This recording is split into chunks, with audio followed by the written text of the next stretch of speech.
the concept of mitigating bots and understanding how bots create scaled attack activity are nothing new.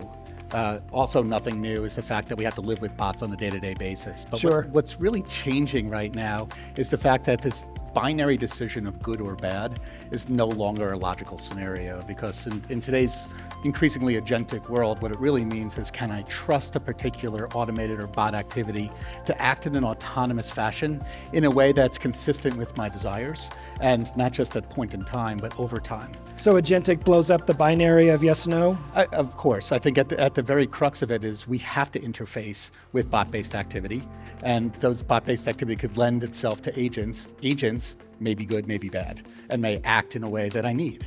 Agentic AI, of course, is the sort of hot topic of this edition of Black Hat USA.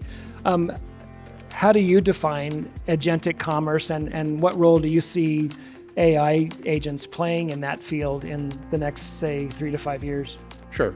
Look, agentic commerce is really just a furtherance or an application of agentic concepts, which is something acting on my behalf in an autonomous fashion with the authority and the constant learning and knowledge to be able to have some level of expectation that when I grant it the authority to act autonomously, it's going to act in my best interest, and maybe even expose me to things that I didn't know to be exposed to in the first place. So that constant learning and that constant action needs to be, number one, protected.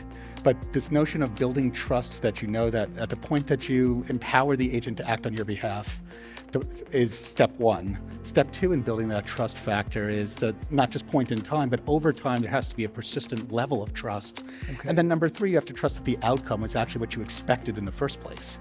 So these varying levels of trust have to be created. And now if you go a step further and say, I'm going to go ahead and give it access to my ability to transact, you now have a uniquely different scenario. This is no longer about an automated workflow. This is more about creating an outcome that I actually want. Talk to us about the concept of digital trust and why it's fundamental for businesses to embrace this idea now. Absolutely. So if you look at that concept, as I said, of more of the B2C transactional behavior, what you're doing is you're trusting an agent to learn your behaviors, your patterns, your needs, and then you're adding an element that I think is hypercritical here, which is a brand affinity. So I'm now building a trust relationship with a brand that I'm going to go shopping with, that I'm going to use a concierge capability, an agentic agent, to act on my behalf. If I break that trust relationship, then I've also broken that trust relationship with the company, with the ad, with the brand in the first place, and so I no longer want to do business with them. So that's step one in kind of building that trust layer. Stu, close us out with some thoughts around what the next frontier is for as agentic commerce becomes more mainstream. What do you foresee on the horizon?